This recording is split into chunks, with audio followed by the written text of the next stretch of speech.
నమస్కారం NSTV news కి స్వాగతం. నా పేరు సంధ్య.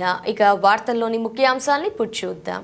బంగారుపాలెం మండలం గుంతూరు పంచాయతీలో ఈరోజు గ్రామ సభ నిర్వహించి ప్రజలతో గ్రామంలో ఉన్న సమస్యలను మరియు గ్రామంలో జరగబోవు అభివృద్ధి పనులను ప్రజలకు వివరించడం జరిగినది. అలాగే సచివాలయ సిబ్బంది కూడా ఎల్లప్పుడూ అందుబాటులో ఉండాలని, సకాలంలో ఆఫీసునకు రావాలని, వచ్చి ప్రజలకు కావలసిన పనులను వెంటనే చేసి పంపాలని ఆదేశించడం జరిగినది.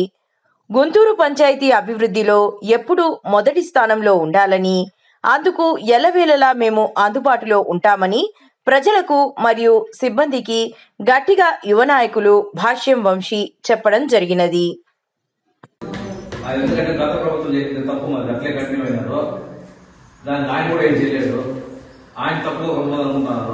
ఆయన ఏ తప్పే ఉంటే మీ ఫోన్ లేదు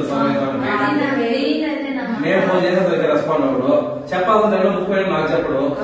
ఇది ఆయన చేసేదాన్ని దీనిలో చెడ్డ పేరు అటు తిరిగి గవర్నమెంట్ వస్తుంది. గవర్నమెంట్ చెడ్డ పేరు వస్తే మేమైతే ఒప్పుకోము. ఎందుకంటే ఇట్లాంటి వాళ్ళు అట్లా చెడ్డ పేరు మాకు మేము ఒప్పుకోము కదా. ఈ రోజు ముఖ్యంగా రావడానికి కారణం కూడా అందుకే. ఈ సచివాలయం సిబ్బంది కొంతమంది అట్లే ఉన్నారు. ప్లస్ మీరు చెప్పిన కంప్లైంట్ ఎలా రాలేదు, మాకు రాలేదు. ఒకసారి అడగండి, మన మీటింగ్ ముందే ముందు చెప్పేస్తాడు.